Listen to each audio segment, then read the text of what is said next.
there is a crisis coming at us. It is soon. I think everybody should get prepared. So when people ask me, oh, well, when is it going to happen? It's soon, and it's time to get prepared.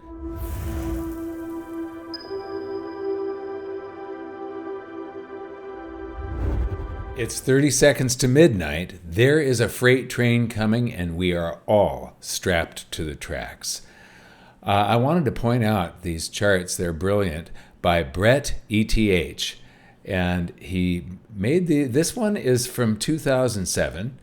And then he shows these similarities. 2007, there was a September 18th rate cut. And in 2024, there was a September 18th rate cut. Now, he made these back in mid-August. And so the rate cut had not happened yet. But so, it stops a long time before then. But look at this.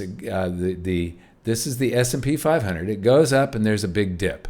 It goes up, there's a big dip. It goes up some more. There's a sharp, short-lived dip. It goes up some more and there's a sharp, short-lived dip. And then it goes up and makes a peak, and there's a big retracement, a big pullback. Both of them are the same. This one has already had the full recovery. The full recovery here came after the rate cut. The full recovery in this one had happened before the rate cut. But either way, they're very similar. And then he updated them just a couple days before the September 18 rate cut. And so what you see here is, if I go back to that first one, the bottom of this chart stops at 1,120 points. If we go to the one that was updated, you can see that the crash continued down into the high 600s. And so this was from 1,550 roughly, the peak here, down to 680 or something like that.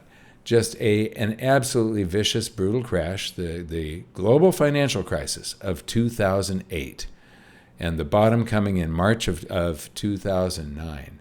And so here we are with the rate cuts. I believe it is 30 seconds to midnight. I believe that this presentation is going to show you that you need to get prepared. That 30 seconds to midnight, where I get that, people used to ask me, I'd make these presentations back in 2004, 5, 6, 7, and they'd say, well, when is it going to happen? And I'd say, I don't know, but it is definitely going to happen. And years later, my business partner said, you know what they're really asking? They're saying to you, Mike, that they don't want to invest in precious metals right now. They want you to pick up the phone the second the stuff hits the fan and call them and tell them now is the time. Anyway, I believe that time is running out, that it's 30 seconds to midnight. Another brilliant chart that Brett put together, Brett ETH. This is unemployment rate. And it makes this rounded bottom, and then the Fed makes projections, and there are rate cuts. So this is eerily similar, except for the pandemic here and the lockdowns. But you've got this rounded bottom, the Fed makes projections, and this is the actual result. We've got this rounded bottom suggesting that the whole bull market is probably over with. We're going into a recession. The Fed has made their projections. Where is it going to go next? It's probably going to be history repeating, but even worse. And I'm going to show you why it's going to be even worse. This is the Sahm rule. And the Sahm rule is the rate of change in the unemployment.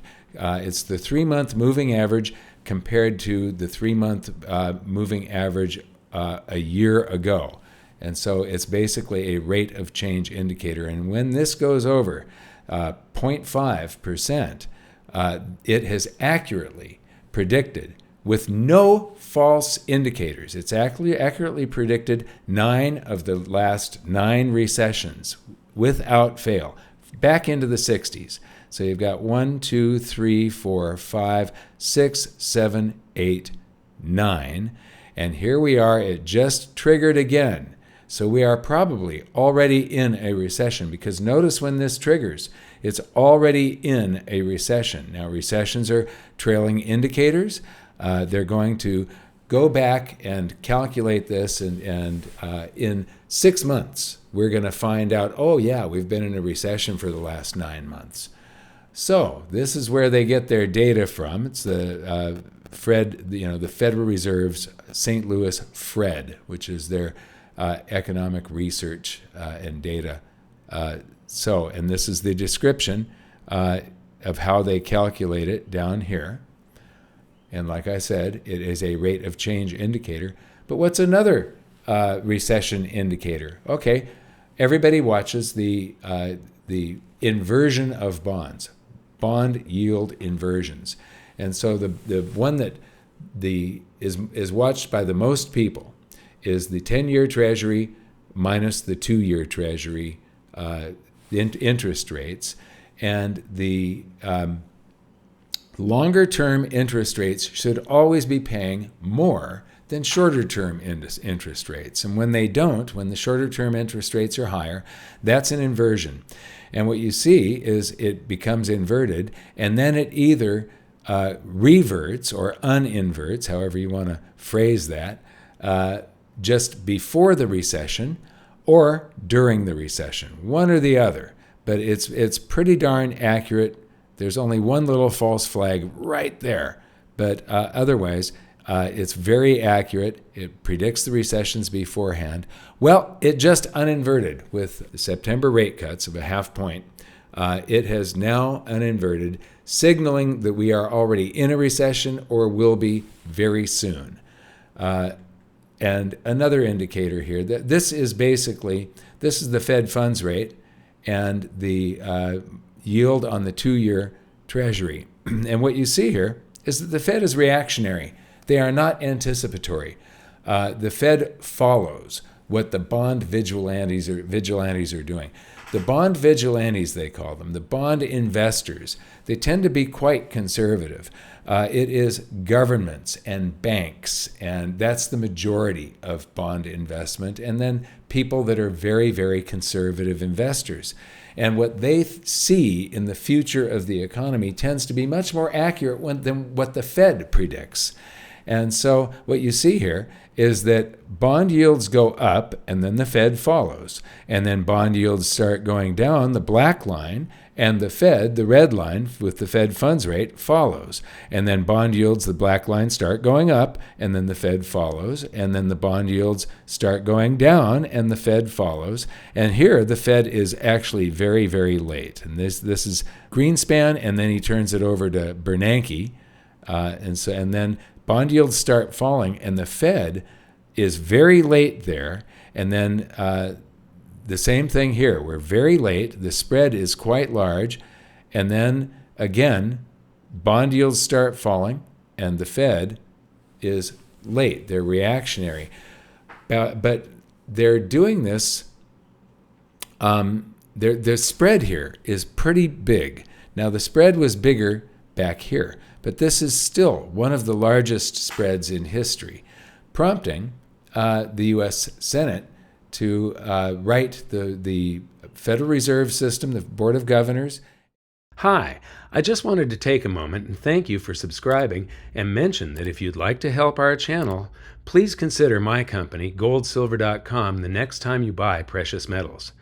We're one of the most trusted names in the industry. Our prices are sharp, delivery is fast, and we have an insiders program where you find out exactly what I'm doing with my own investments. Thanks for making GoldSilver.com your dealer. And now, back to the video. The Board of Governors and Jerome Powell, and ask the Fed for a 75 basis point cut, and Powell only gave us 50. So they were saying, please do 75, not 50. What is it that the United States Senate is seeing? Now, the person that posted this is Joseph Wang. Joseph Wang goes by the handle FedGuy12. When even 50 is not enough, senators send letter to Powell asking for 75 basis point cut. Who is Joseph Wang? Joseph Wang is former senior trader on the U.S. Federal Reserve's open market trading desk. He is the person that got to spend more currency and it is currency, not money, He got to spend more currency than any person on the planet in history. He got to spend roughly $4.2 trillion because when he spent this currency, representing the Federal Reserve on their trading desk, those dollars, they buy something and the dollars spring into existence that moment. So he's the person that got to oversee and purchase all of the U.S. Treasuries and mortgage-backed securities for quantitative easing 1, 2, 3, and 4. And so, it's interesting that he is posting this. So the world is sitting on a $91 trillion problem. Hard choices are coming. This is old. This is from July. The U.S. national debt explodes by $684 billion in 3 months as Fitch warns America has failed to fix growing debt burden. Absolutely true. James Lavish says U.S. debt now stands at $35.3 trillion. If we were to return to zero interest and make payments of $1 million per hour, it would take approximately 4,023 years, or until the year 6,047, to bring the debt back down to zero. So if you make this 10 million, it'll take 400 years. If you make it 100 million, it'll take 40 years. If you make it $1 billion an hour, it'll take 4 years to pay down the debt. Just to give you an idea of how big this is. Now, we've got this big problem facing us. This is working age population. This isn't necessarily employed population. It's working age population.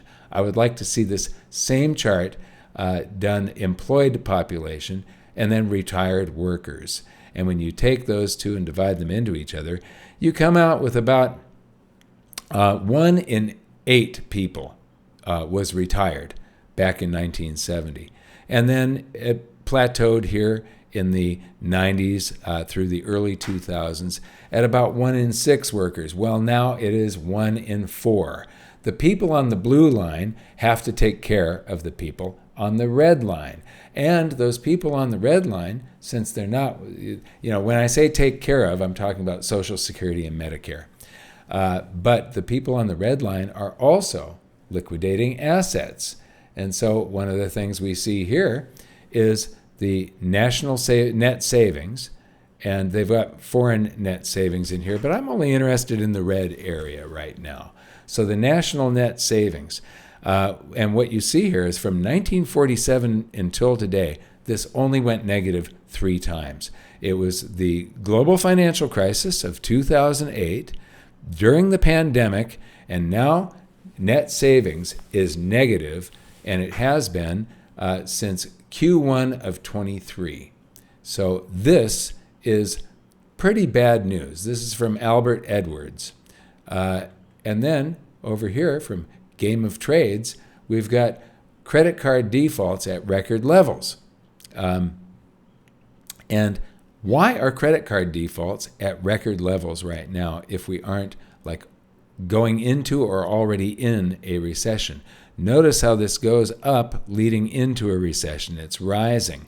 Okay, it's been rising and it's at the highest levels of all. I really think that we are in for something bad. Delinquency rate of multifamily housing, and this is according to Freddie Mac. So this is government numbers from the National Bureau of Economic Research. And so it's delinquency rates for multifamily housing. And what you see here is that we're up near record highs, but I want to point out that this is the real estate bubble of 2007. This is the global financial crisis right in here. It took a couple of years for real estate to bottom. And that's where, when real estate bottomed in 2010 and 2011, that's where we reached record levels. We are starting this crisis off already at record levels. So where are these delinquencies going to go? I mean, this is going to be huge. Housing is expensive. Home prices to median household income ratio. So how much are they paying for a house compared to how much do they make? And typically, you would spend somewhere between 3.5 and 4.5 or 4.6 times your income on a house, and that was like the fair value where everything is in balance in the economy. And during the craziness, when everybody lost their minds at the height of the bubble in 2007, we got up to about 6.7 times your income. And here we're at about 7.7 times the annual income. So real estate going into this crisis is in the greatest bubble in history. The stock markets are in the greatest bubble in history, but this time it's going to be global. China real estate stocks back at 2008 lows already, and the real global crisis has not started yet.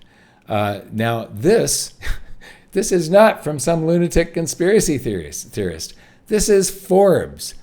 BlackRock reveals it's quietly preparing for a $35 trillion, that's the total national debt now that they're talking about, Federal Reserve dollar crisis with Bitcoin. $35 trillion Federal Reserve dollar crisis with Bitcoin. Now, if it's the entire national debt, that would mean bankruptcy. That would mean saying to all of those bond investors, sorry, we're not paying you anything. You just lost. So this would be the greatest financial crisis in history. And why is it going to be the greatest? You've got to look at the other episodes in this 30 Seconds to Midnight series, because the Federal Reserve is broke. They went broke in September of 2022 when they were no longer showing a profit. Every week they showed a profit, and they paid that profit to the Treasury. They deduct the 6% dividend that they pay all of the member banks that are stockholders in the Federal Reserve, and then they deduct their operating expenses and all the rest of their profits that come from the interest on the interest-bearing instruments that they are forced to buy. This is the only asset that they can buy is mortgage-backed securities, since they became backed by the U.S. government when we nationalized Fannie Mae and Freddie Mac, and U.S. Treasuries. Going all the way back to 1914 is Treasuries. In the Federal Reserve Act, it states that the Federal Reserve must buy through the open market, and they must buy only securities that are guaranteed as to the principal and the interest by the United States government, meaning your taxes. Well, they currently owe the Treasury. So Federal Reserve owes the Treasury almost $200 billion. By the time you're watching this, it probably is $200 billion that they cannot afford to pay. If you want to know why, watch one of the others in this series of 30 Seconds to Midnight, because there is a crisis coming at us. It is soon. I think everybody should get prepared. So when people ask me, oh, well, when is it going to happen? It's soon, and it's time to get prepared. I want to thank you for watching. We'll see you next time.